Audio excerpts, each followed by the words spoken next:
ওকে, এই গেল আমাদের হচ্ছে ব্রাশের কাজ, এবার পেন্সিলের কাজে। এটা আরো মজাদার এবং মনোযোগ দিয়ে দেখবেন। পেন্সিল নর্মালি আমরা আর্ট করলে চিকনই আসে, যেহেতু আমরা জানি যে পেন্সিলের বৈশিষ্ট্য এরকমই, হ্যাঁ, যখন আমরা বাস্তব পেন্সিল দিয়ে আর্ট করি এরকম চিকন আসে। ব্রাশের বিষয়টা আলাদা।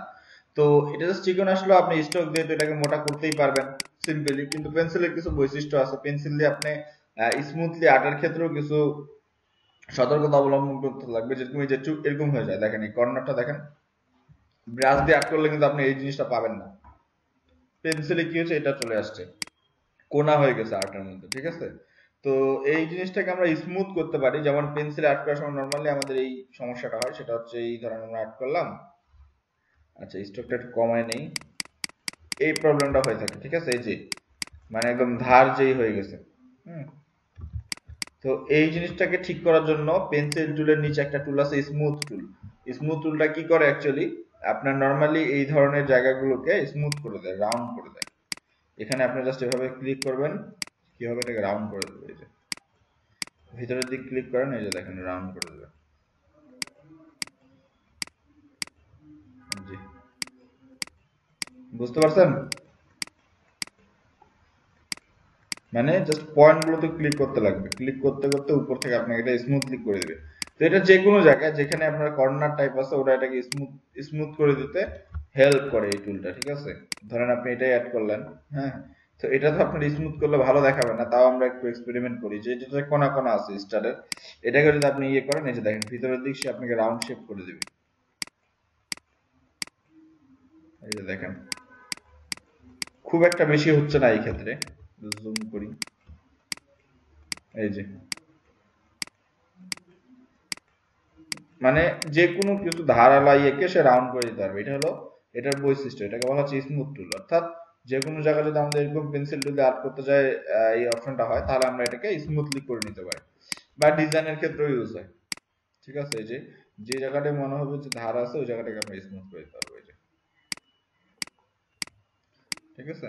তো খুব কঠিন না, ইজি। এই জিনিসগুলো ছোটখাটো বিষয়, আপনাদের আর্টে কাজে লাগবে।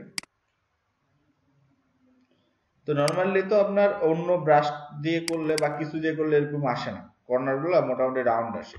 কিন্তু পেন্সিল দিয়ে করলে কর্নার গুলো এরকম সমস্যা হয়, বা কর্নার গুলো এই আসে। যখন তারপর আপনার দরকার হলে আপনি এটা ডিজাইন হিসেবে ইউজ করতে পারেন, কিন্তু মনে হচ্ছে যে না, এটার আপনার ভুল হয়েছে, কর্নার গুলো আমার স্মুথ হবে, দেন আপনি আর্ট করার পরে তখন এখান থেকে স্মুথ টুল নিয়ে চেঞ্জ করে নিতে পারেন, ঠিক আছে? স্মুথ টুল দ্বিতীয়টা, স্মুথ টুল নিয়ে চেঞ্জ করে দিতে পারেন।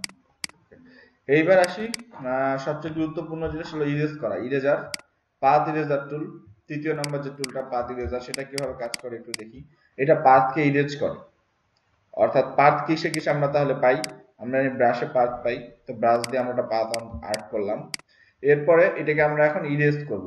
এখন নর্মালি আমাদের মাথায় যেটা আসে যে পাথ ইরেজার মানে ইরেজার নিয়ে আমরা যেভাবে টান দিই তাহলে ইরেজ হয়ে যাবে, কিন্তু ইরেজ হচ্ছে না। কেন? কারণ এটা সিস্টেমটা আলাদা। এটা অ্যাকচুয়ালি লাইনের উপরে কাজ করে, আপনার এইভাবে কাজ করে না, ঠিক আছে? উপর থেকে নিচের দিক টান দিলে এটা মুছতে আপনি পারবেন না। এটা কিভাবে কাজ করে, এটা লাইনের উপরে কাজ করে।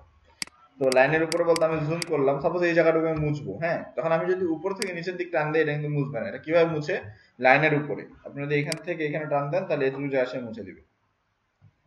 বুঝতে পারছেন? মানে লাইনের উপরে আপনাকে মুছতে লাগবে। এই যে যে লাইনটা সিলেক্ট করবেন, ওই লাইনের উপরে মুছতে লাগবে, ডান থেকে বামে, মানে এইভাবে টান দিলে হবে না, এইভাবে টান দিতে লাগবে, ঠিক আছে? তাহলে এভাবে মুছতে হবে। এবং মজাদার বিষয় হচ্ছে মুছার পরে এই সবগুলো আপনার আলাদা আলাদা হয়ে যাবে। এটা একটা আলাদা অংশ, এটা একটা আলাদা, এটা একটা আলাদা, এটা একটা আলাদা। মজাদার বিষয় হলো, আচ্ছা আমি আপনাদেরকে তাহলে শেপ দেখাই, শেপ দেখলে ভালো বুঝতে পারবেন। যেমন মনে করেন এটা একটা, এটা তো পার্ট, যেহেতু আমরা এখান থেকে আর্ট করছি, আমরা জানি যে এখানকার সবকিছু পার্ট হয়।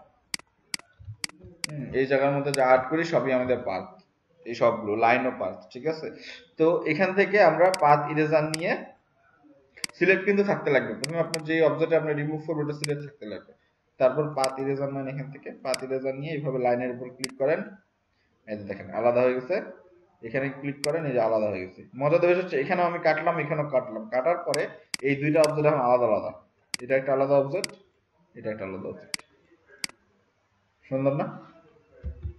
মানে আমরা পার্টটাকে ইরেজ করে আলাদা করতে পারতেছি। তো যে কোনো কিছু,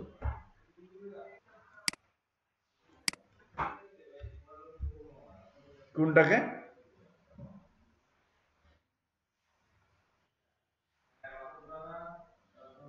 সেটা সামনেও লাইট ছিল পিছনেও লাইট ছিল? ও আচ্ছা আচ্ছা আচ্ছা আচ্ছা, হ্যাঁ বুঝতে পারছি বুঝতে পারছি। হ্যাঁ হ্যাঁ হ্যাঁ, সেটাও সেটাও হবে, যেভাবে কেটে দিতে পারবেন। হ্যাঁ, এটা হচ্ছে আপনার, হ্যাঁ, ওটাও ইরেজ করা যায়। ওটা তো ফটোশপে কি একটু ভালো স্মুথলি হয় তো। এই ফটোশপে আমরা ওই জুম করে করে ভালো করে কাজ করি, জানেন ছবির কাজ তো ইলাস্ট্রেটরে তো আর করা যায় না, এখানে ভেজাল হয়। তো আমরা ওই জন্য ফটোশপে করি। করা যায়, একটা কাজের অনেকগুলো ওয়ে আছে, বিভিন্ন ওয়েতে করতে পারেন, যেটাতে আপনার সুবিধা মনে হয়। তো আমার মনে হয় ফটোশপের ওখানে ভালো, তাই আমি ওখানে করি। এই আর কি। আর ফটোশপের ছবি ইলাস্ট্রেটরে নিয়ে আসলে এক ভেজাল হয় ডিজাইন করতে। তো যাই হোক, আহ এই হলো আমাদের কাজ। তো আমরা এভাবে নর্মালি যে কোনো কিছুকে এভাবে পার্ট যেগুলো আমরা বানাই, একটু পার্টটা একটু মোটা করে দিবেন, তাহলে বুঝতে পারবেন। এই যে পার্ট, এখান থেকে পার্ট ইরেজার নেন, নেওয়ার পরে এটা কিন্তু মনে রাখবেন যে আমরা সবসময় এটা মনে রাখবেন যে এভাবে টান দিলে কখনোই মুছবে না, এটা পার্থের উপরে মুছতে লাগবে এইভাবে টানে। যত যত বড় করে টান দিবেন অত বড় মুছবে। এই যে দেখেন অনেক বড়, অনেক বড় ফাঁকা হয়ে গেছে। হ্যাঁ, অল্প একটু টান দিবেন, অল্প একটু মুছবে। এই যে দেখেন এই গ্যাপটা দেখেন কত শর্ট। তো যে যতটুকু পাত আপনি ইরেজ করবেন ওই অতটুকু জাস্ট গ্যাপ হবে। হ্যাঁ, হওয়ার পরে কি হবে, আপনি মুভ টুল নিয়ে বাইরে ক্লিক করেন, এখন দেখবেন যে যেখান যেখান থেকে আপনি কাটছেন এটা আলাদা আলাদা হয়ে গেছে। এই যে একটা অবজেক্ট আলাদা, এই যে একটা অবজেক্ট আলাদা, এই যে একটা আলাদা, এই একটা আলাদা। কত সুন্দর জিনিস। হ্যাঁ, সবচেয়ে মজা লাগে কন্ট্রোল জেড দিলে, এই যে দেখেন সব একসাথে চলে আসে, মানে আমরা ব্যাক করলে আর কি। হ্যাঁ, তো এই গেল আমাদের হচ্ছে পেন্সিল ইরেজার। তো পেন, সরি কি বললাম, পাথ ইরেজার। হ্যাঁ, তো পেন্সিল টুল আমরা শিখলাম, এরপর শিখলাম স্মুথ টুল, কিভাবে এই লাইনগুলোকে স্মুথ করে। এরপরে আমরা শিখলাম হচ্ছে এখান থেকে পাথ ইরেজার টুল, কিভাবে পাথকে ইরেজ করে। হ্যাঁ, এবার আছে আরো ইন্টারেস্ট টুল, সেটা হচ্ছে আমাদের ইরেজার টুল। নর্মাল যে ইরেজার আছে আমরা ফটোশপে দেখছি রাবার, সেই রাবার। তো এটার মধ্যে আরো দুইটা অপশন আছে ভিতরে, সিজার টুল এবং নাইফ টুল। ওকে, অনেকগুলো জিনিস কিন্তু আজকে হচ্ছে, সবগুলো একটু ভালো করে দেখবেন, মনে রাখার চেষ্টা করবেন। হ্যাঁ, তেমন প্রজেক্ট নেই, কিন্তু আমাদেরকে হচ্ছে এগুলো জানা রাখতে লাগবে, টুলগুলো শিখতে লাগবে। ঠিক আছে? তো ইরেজার টুল, ইরেজার টুল নরমালি কিভাবে কাজ করে আমি একটু বলি। এখানে দুই তিনটা বিষয় আছে। এক হলো আপনি ইরেজার ইউজ করতে পারেন ফিল এবং স্ট্রোক দুইটার ক্ষেত্রে ইরেজার ইউজ করতে পারেন। তাহলে এগুলো কি হয়, তফাৎগুলো কি কি আমরা একটু দেখি। মনে রাখবেন ইরেজার দিয়ে আপনি পার্ট কখনো মুছতে পারবেন না, পার্ট মুছা পসিবল না, মানে স্টক কখনো মুছা যায় না ইলাস্ট্রেটর ইরেজার দিয়ে। ঠিক আছে, ইরেজার দিয়ে আমরা জাস্ট ফিল মুছতে পারি। তো আমরা ফিল অন করি, একটু ফিল দিয়ে কিছু আর্ট করি, যেমন এটা আর্ট করলাম। তো এটা একটা ফিল দিলাম গ্রিন কালার, এবং একটা স্ট্রোক দিলাম রেড কালার। ঠিক আছে, তো রেডটাকে আমরা একটু মোটা করে দিই। এবার দেখেন আপনি চাচ্ছেন যে এটার একটা, সাপোজ এটা আপনি একটা কর্নার ইয়ে করতে চাচ্ছেন, মুছে দিতে চাচ্ছেন। হ্যাঁ, তো আপনি নর্মালি ইরেজার টুল নেন, এবং ইরেজার টুলকে কন্ট্রোল করার সিস্টেম তো আপনি জানেনই। ফার্স্ট ব্র্যাকেট ক্লিক করলে ছোট হয়, সেকেন্ডটা ক্লিক করলে বড় হয়। ঠিক আছে, তো এখান থেকে আমরা অবজেক্ট সিলেক্ট করে রাখতে লাগবে। অবজেক্ট সিলেক্ট না করলে কিন্তু হবে না, মানে এখানে আপনার তো লেয়ার নাই না। ফটোশপে যেরকম লেয়ার ছিল, যে যে লেয়ারের উপর কাজ করবে ওই লেয়ারের উপরে অ্যাপ্লাই হবে, এখানে তো লেয়ার নেই। তাহলে এখানে আপনাকে ওই অবজেক্টটাকে ক্লিক করে রাখতে লাগবে। হ্যাঁ, ক্লিক করে রাখলে কি হবে, তারপরে ওর উপরে জাস্ট আপনার অ্যাকশন হবে, যা আপনি টুল নেবেন ওইটার উপরে অ্যাকশন হবে, বাকিগুলোর উপরে হবে না। এই জন্য আপনার হচ্ছে এটাকে সিলেক্ট করে নেওয়া জরুরি।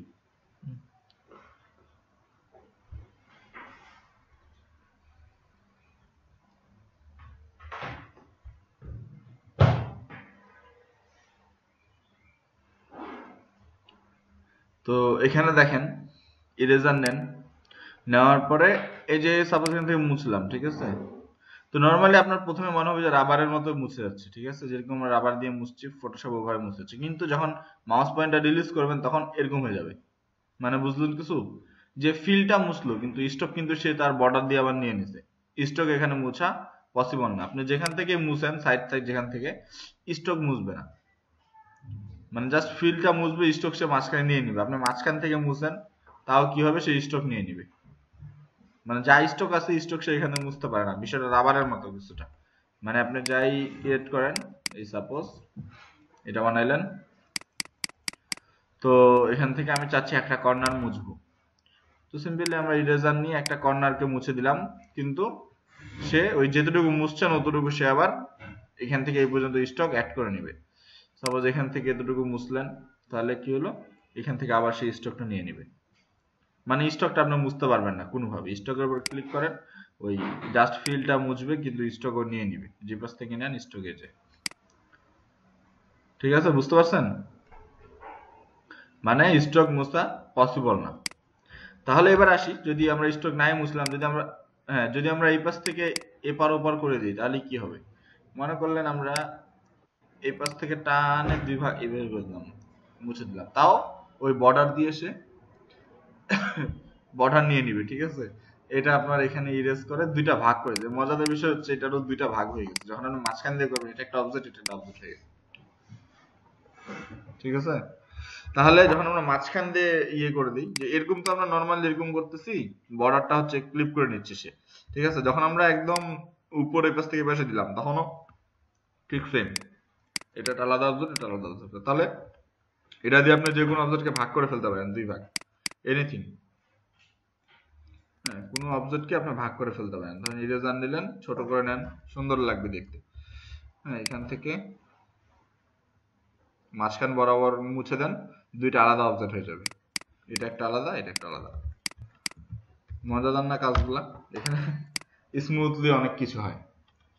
ওকে, তো এই গেল আমাদের হচ্ছে ইরেজার। এই যে দেখেন,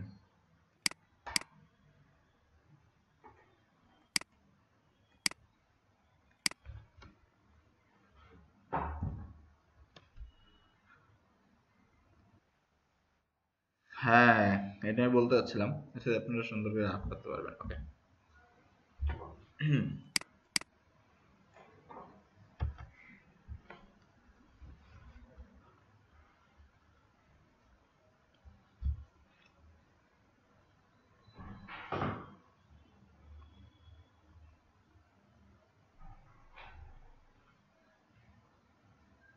ওকে, তারপরে আপনাদের এখানে আসতেছে হচ্ছে কি টুল দেখলাম আমরা, এখানে দেখলাম হচ্ছে ইরেজার টুল না, তারপর হচ্ছে সিজার টুল, নাইফ টুল। সিজার টুল, নাইফ টুল কিভাবে কাজ করে আমরা এটাও দেখবো।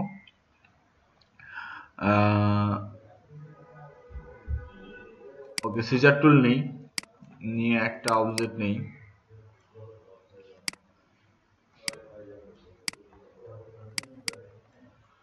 সিজার টুল অ্যাকচুয়ালি পাথকে কাটে, অর্থাৎ ফিল্ডকে তো সে কাটেই, কিন্তু সবচেয়ে মানে স্ট্যান্ডার্ড একটা কাট সেটা হচ্ছে আপনি এই পার্থের এখানে একটা ক্লিক করবেন, আবার এই জায়গার মধ্যে একটা ক্লিক করবেন, সে কি মাঝখান বরাবর এটা কেটে নিবে, এই পয়েন্ট থেকে এই পর্যন্ত কেটে নিচ্ছে। বুঝা যাচ্ছে? বোঝা কিন্তু যাচ্ছে না, মানে এখানটা ক্লিক করছে, এখানটা ক্লিক করছে। হ্যাঁ, এরপরে আপনি নর্মালি একটা টুল নেন, মুভ টুল নিয়ে এটাকে আলাদা করেন, এই যে কেটে চলে আসছে, মাঝখান বরাবর কেটে দিছে, মানে খুব ধার আর কি।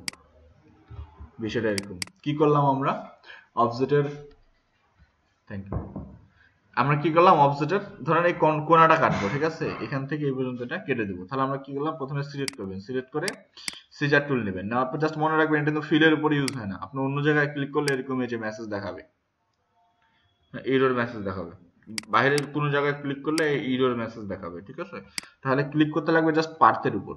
সিম্পলি আমরা এখানে একটা ক্লিক করলাম, ঠিক কোনাকুনি এখানে একটা ক্লিক করলাম, তাহলে কি হলো, এখান থেকে এই পর্যন্ত সে কেটে নিছে। এটা নর্মালি চোখে বোঝা যাবে না, যখন আপনি মুভ টুল নেবেন, মুভ টুল নিয়ে এখান থেকে আলাদা করেন, এই যে দেখেন। আবার কি হয় যে এটা কিন্তু জোড়া, জাস্ট যেখানে জোড়া আছে সেখানে কাটবে, এই পার্থের মধ্যে দিলেন, এই দিলেন, কেটে ফেলছে। ঠিক আছে, কিন্তু আপনাদেরকে মনে রাখতে লাগবে যে সবচেয়ে সুন্দরভাবে কখন কাটে, যখন পার্টটা জয়েন্ট থাকে। এটা কিন্তু খোলা পার্ট। এখন জয়েন্ট পার্ট আর খোলা পার্ট কি, এটা দেখেন, এটা কিন্তু রেড যে পার্টটা এখান থেকে শুরু হয়ে এখানে এসে শেষ হয়ে গেছে, এটা কিন্তু জয়েন্ট নাই এখন, এটা এখানে জয়েন্ট হয় নাই। তা আপনি এখন বলতে পারেন এই কাজটা তো আমরা ইরেজার বা এই টুলটা দিয়েও করতে পারতাম, যেটা আমরা শিখলাম, কিন্তু সেক্ষেত্রে কি হবে, আমরা জানি যে ইরেজার দিয়ে করলে ও কিন্তু এইটাকে কভার করে নেবে, অর্থাৎ এরকম খালি থাকবে না, এটাকে জয়েন করে নেবে, এখান থেকে জয়েন করে নেবে না, যেরকম আমরা দেখলাম যে ও ইয়েগুলো কি করে, এগুলোতে জয়েন করে নেয়। এর আগে কি দেখলাম, ইরেজার, ইরেজার দিয়ে আপনার এই পার্টটাকে লাল জয়েন করে, যেদিক দিয়ে মুছছে জয়েন করে নিতে, কিন্তু এটা সুবিধা কি, এটা হচ্ছে আপনার ওই রেড জয়েন্ট পয়েন্টটা আসবে না, এখান থেকে এই পর্যন্ত কাটেন, কাটবে ঠিকই কিন্তু জয়েন্ট কোনো পয়েন্ট আসবে না। ঠিক আছে, এই যে কেটে গেছে কিন্তু জয়েন কোনো পয়েন্ট আসেনি, ঠিক আছে। তো নর্মালি যে কোনো কিছুকে এরকম আপনি বানায় কাটতে পারেন, তবে মনে রাখতে লাগবে সেটার আপনার স্টার্ট পয়েন্ট এবং ইন পয়েন্ট জয়েন হইতে লাগবে, মানে শেষ হয়েছে। যেমন একটা অবজেক্ট আমি বানাইলাম, সেটা যদি আমি মানে পরিপূর্ণ না করি তাহলে কিন্তু আপনি ইউজ করতে পারবেন না ওই টুলটা। কি করতে লাগবে? পরিপূর্ণ করতে লাগবে। এই মনে করেন যেখান থেকে শুরু করছি সেখানে এসে শেষ করলাম, শেষ করার পর এটা একটা পরিপূর্ণ অবজেক্ট হলো। যখন এটা একটা পরিপূর্ণ অবজেক্ট হলো তখন আপনি এই টুলটা ইউজ করতে পারবেন। চাচ্ছেন যেটাকে মাঝামাঝি কেটে দিতে, ঠিক আছে, তখন সিলেক্ট করেন, সিলেক্ট করে সিজার টুল নেন, এই পার্থের উপর একটা ক্লিক করেন, আবার এই পার্থের উপর একটা ক্লিক করেন, ধরে রাখে না কিন্তু, জাস্ট একটা ক্লিক, এখানে একটা এখানে একটা, হ্যাঁ, ক্লিক করলে কি হলো, এটা একটা আলাদা অবজেক্ট, এটা একটা আলাদা অবজেক্ট হয়ে গেছে, এবং মাঝখানে জয়েন্টও হয় নাই। বুঝতে পারছেন? এটা আমরা ডাইরেক্ট অবজেক্টকে কেটে দিতে পারি, যে কোনো কিছু আর্ট করে, যে কোনো কিছু লিখে আমরা সেটাকে কেটে ফেলতে পারি।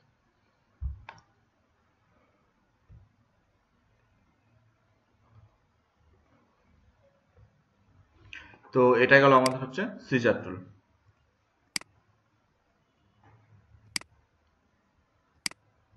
তারপরে এখানে আমাদের আসতেছে হচ্ছে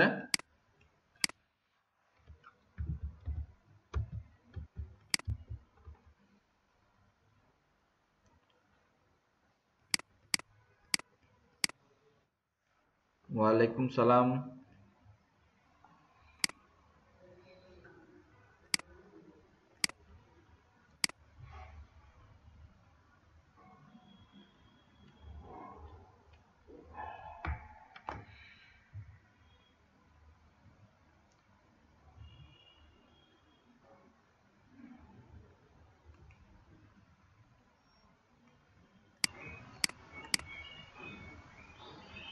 আচ্ছা, তো আমাদের এখানে আর বেশি ইয়ে নাই, কারণ আছেন সবাই নাকি? মানে আমাদের আমরা একটু দেখি, তারপর আপনারা প্র্যাকটিস করবেন। ওটা মনে হয় ফিনিশ হইলো না, না শেষেরটা, ওটা একটু দেখা দিই। আচ্ছা, তো এখানে দেখেন যে এটা আমরা দেখলাম, হ্যাঁ, স্ক্রিন দেখা যাচ্ছে?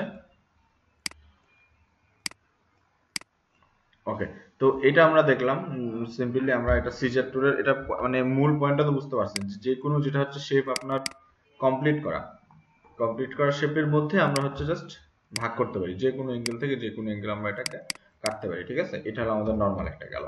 তো এরপর আমরা আসি, তারপরে একটা টুল বাকি আছে, আমরা দেখলাম হচ্ছে ইরেজার, সিজার, নাইফ। নাইফ কি করে? নাইফ আপনার সরাসরি একটা অবজেক্ট, যে কোনো অবজেক্টকে আমরা কেটে দিতে পারি যে কোনো অ্যালাইনে, অর্থাৎ সবচেয়ে ইজি ওয়ে এই যে এটার মধ্যে কি হয়, মাঝখানে কোনো গ্যাপও হয় না, কোনো লাইনও হয় না, কোনো সোজা কোনো স্ট্যান্ডও কাটে না, আপনি বাঁকা তারা করে ফ্রি হ্যান্ডও কাটতে পারবেন, ঠিক সেম প্রক্রিয়া। হ্যাঁ, এগুলো সব হচ্ছে রিলেটেড কিছুটা, কিন্তু সবগুলোর কাজ কিন্তু আলাদা, রিলেটেড হইলেও আপনার কাজগুলো আলাদা, ঠিক আছে। এটা আপনি দিয়ে যে কোনো অ্যালাইনে কাটতে পারবেন, এই যে দেখেন, ঠিক আছে, এটা আমি বাঁকা করলাম অনেকটা ডিজাইন, এই যে, ঠিক আছে।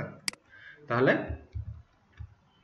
তিনটার কাজ একটা আলাদা আলাদা। হ্যাঁ, প্রথম যেটা আমরা করলাম সেটা আমরা হচ্ছে এখান থেকে ইনস্ট্যান্ট আপনার এরেজার দিয়ে ইয়ে করতে পারলাম। তো এই ক্ষেত্রে আমাদেরকে মনে রাখতে লাগবে এটা দুইটা ভাগ করে দেবে, ঠিক আছে। তারপরেরটাতে আমরা ডাইরেক্ট কাটতে পারলাম, যে কোনো পয়েন্টকে ধরে কাটা যায়, এটা আমরা দেখলাম। তারপরে যেটা আসলো সেটা হচ্ছে সবচেয়ে মজাদার, সেটা হচ্ছে নাইফ। যে কোনো কিছু আমরা কেটে দিতে পারি, এক্সট্রা অংশ হইলো, বেশি অংশ হইলো, বা কোনো একটা অ্যালাইন আমার দরকার নাই বা পছন্দ হচ্ছে না, হ্যাঁ, নর্মালি এখান থেকে আপনি কেটে দিন। এটা আপনি সোজা লাইনও করতে পারবেন, যে সোজা সোজা টান দিলে কি হবে, যে সোজা কেটে যাবে, দেখেন। হুম, আবার আপনি শেপ করে, রাউন্ড করে, ডিজাইন করে কাটতে গেলে ডিজাইন করে কাটতে পারবেন। ওকে, এটা মনে রাখবেন যে আমরা এগুলো এভাবে পয়েন্ট কেটে দিতে পারি। ওকে, ইরেজার। তো এই হলো আমাদের এখানে নাইফ, নাইফ, ইরেজার, সিজার, আর এখানকার হলো পাত ইরেজার টুল। এগুলো হচ্ছে সব মুছার জন্য কাজ লাগে, চারটাই। হ্যাঁ, এখানকার তিনটা, আর এখানকার হলো এটা একটা। এগুলো হচ্ছে আমাদের চেঞ্জ। এটা হলো আমাদের ইউজ করার জন্য, এটা হলো ইয়ে এটা হলো পেন্সিল, আর এটা হলো স্মুথ করার জন্য, ঠিক আছে। তো এই ছিল আমাদের হচ্ছে প্রথম সেকশনে। তো প্রথম সেকশনের আর কোনো কিছুই আমাদের তেমন বাদ নেই, এই দুটো টুল আমরা দেখিনি, কারণ এগুলোর কাজ এখন আসেনি। তাই পেন টুল দেখছি, টেক্সট টুল দেখছি আমরা এর আগের ক্লাসেই, এখান থেকে আমরা লাইন টুল দেখলাম। এখানে লাইন টুলের ভিতরে অ্যাকচুয়ালি যে অপশনগুলো আছে এগুলো খুব একটা আপনার ইয়েতে পড়ে না, বিভিন্ন সময় দরকার হয়। যেমন এইটার একটা কাজ আছে, আমি আপনাদের দেখাই দেবো এটা কিভাবে কাজ করে, যে কয়েলের মতো যে জিনিসটা, এটা একটা কাজ আছে। তারপর ছকের কাজ আছে, ছক তো আমরা নর্মালি সবাই বিভিন্ন জায়গায় বিভিন্ন ইয়েতে ইউজ করি, তো সেই হিসাবে আপনি এখানে ছক ইউজ করতে পারেন। এবং এটার মজাদার বিষয় হচ্ছে এটাকে আপনি কন্ট্রোলও করতে পারেন, যে পয়েন্টটা আপনার দরকার হবে না আপনি ওই পয়েন্টটা ডিলিট করে দিতে পারেন আস্তে আস্তে, যে আমার এগুলো ছকের দরকার নেই, পয়েন্টগুলো আস্তে আস্তে ডিলিট করে করে আপনি ছক বাড়াইতে পারেন বা কমাইতে পারেন। ঠিক আছে, তো ছকের কাজ আপনার বিভিন্ন নোটের ক্ষেত্রে আসে। ইলাস্ট্রেটর আপনার যখন যদি পোস্টার টোস্টার ইউজ করেন, পোস্টারের মধ্যে বিভিন্ন ব্যাচের যে নোটগুলো হয়, যে কোনো কোর্স, সাপোজ এখানে কোর্সের নাম লিখলেন, এখানে কত ফি কি, এইভাবে যে বা সালের নাম লিখলেন, কত সনে কি রেজাল্ট, কত পার্সেন্টেজ, এই জায়গায় এই জিনিসগুলো ইউজ হয়। তো এরকম ছক আছে, ছক এটা আপনি এখান থেকে স্ট্রোক কমায় বাড়ায় এটা চেঞ্জ করতে পারেন, যেভাবে নর্মালি থাকে। ছকের কিন্তু খুব বেশি মোটা হয়, স্ট্রোক গুলো চিকন থাকে এরকম, এর মধ্যে যা লিখার বা যা কাজ করার। ঠিক আছে, তো এরকম যে অবজেক্ট গুলো আছে, তারপরে যেটা পোলার গাইড আপনার ইয়ে করার ক্ষেত্রে এটা কিভাবে ইউজ হয় বলেন দেখি। ওই যে বিভিন্ন রকম পার্সেন্টেজ আমরা দেখাইতে চাই না কালার করে, যে এত পার্সেন্ট হইলো আপনার এই মানে এই বছরে এত পার্সেন্ট লাভ হয়েছে, এত পার্সেন্ট ক্ষতি হয়েছে, এত পার্সেন্ট পাওনা আছে, এরকম একটা শতাংশের যে ইয়েগুলো দেখানো হয়, কি বলে এগুলোকে, গ্রাফ, গ্রাফ যে দেখানো হয়, সেই গ্রাফের জন্য এটা লাগে। ঠিক আছে, তো এই জিনিসটা আমরা হচ্ছে এগুলো আপাতত আপনাদের ইউজ নেই, মানে সামনে আসছে, বর্তমানে ইউজ নাই। আচ্ছা, আর সোয়াচেসের যে ব্যাপারটা বললাম এটা সবাই বুঝছেন তো, যে ডাইরেক্ট আমরা এখান থেকে কালার সেভ করতে পারি, এটা মনে রাখবেন, খুব গুরুত্বপূর্ণ একটা বিষয় কিন্তু, কালার সেভ এবং গ্রেডিয়েন্টও সেভ করতে পারি। সাপোজ আপনি এই জায়গার মধ্যে কোনো গ্রেডিয়েন্ট নিলেন, একটা জিনিস খেয়াল রাখবেন, এখানে কিন্তু আপনি 3টা পয়েন্ট নিতে পারবেন, যে কালার বক্স আপনারা দেখতে পাচ্ছেন তার যে 3টা পয়েন্ট আছে, 3টা পয়েন্টের মধ্যে প্রথম যে পয়েন্টটা হলো সলিড কালার, অর্থাৎ আপনি যা করবেন সেটা সলিড কালারে আসবে। ঠিক আছে, সলিড কালার। দ্বিতীয় যে পয়েন্টটা হলো গ্রেডিয়েন্ট, অর্থাৎ আপনি যা করবেন গ্রেডিয়েন্টে আসবে। ঠিক আছে, সেটা তো আমরা ইয়ে স্ট্রোক ব্রাশে আছে, ফিল ব্রাশে দেন, আপনি যা করবেন সেটা হচ্ছে গ্রেডিয়েন্টে আসবে। আবার এটা চেঞ্জ হয়ে গেছে। ওকে, এখন গ্রেডিয়েন্টের বিষয়টা কি, গ্রেডিয়েন্ট আমরা এখান থেকে কন্ট্রোল করতে পারি, এটা আমরা আগেও দেখছি, ফটোশপে দেখছি যে গ্রেডিয়েন্ট কিভাবে কন্ট্রোল করে। এখন এই গ্রেডিয়েন্টও আপনি সোয়াচেসে সেভ করতে পারবেন, এখান থেকে যখন আপনি সোয়াচেস নিচ্ছেন, হয়ে গেল সোয়াচেস, এই যে সোয়াচেস আপনি গ্রেডিয়েন্টও সেভ করতে পারবেন, টানে আনে ছাড়া দিবেন, গ্রেডিয়েন্টও সেভ হয়ে যাবে। গ্রেডিয়েন্ট কিভাবে বানাইতে লাগে সেটাকে দেখাইতে লাগবে। আচ্ছা, গ্রেডিয়েন্টের জন্য একটা এক্সট্রা ক্লাস হবে, সেই ক্লাসের মধ্যে আরো অভ্যন্তরীণ কিছু এডিট আছে, ওগুলো আমি দেখাই দেবো। যে গ্রেডিয়েন্ট যদি আপনি অ্যাকচুয়ালি ইউজ করতে চান, এই যে এখানে একটা গ্রেডিয়েন্ট প্যানেল আছে, সেখান থেকে আপনি কিভাবে গ্রেডিয়েন্ট বানাবেন, খুব মজাদার একটা ক্লাস হবে এটা গ্রেডিয়েন্টের। হ্যাঁ, তো সেটার জন্য একদিনের মতো টাইম লাগবে, একদিন বা বেশি টাইম লাগতে পারে।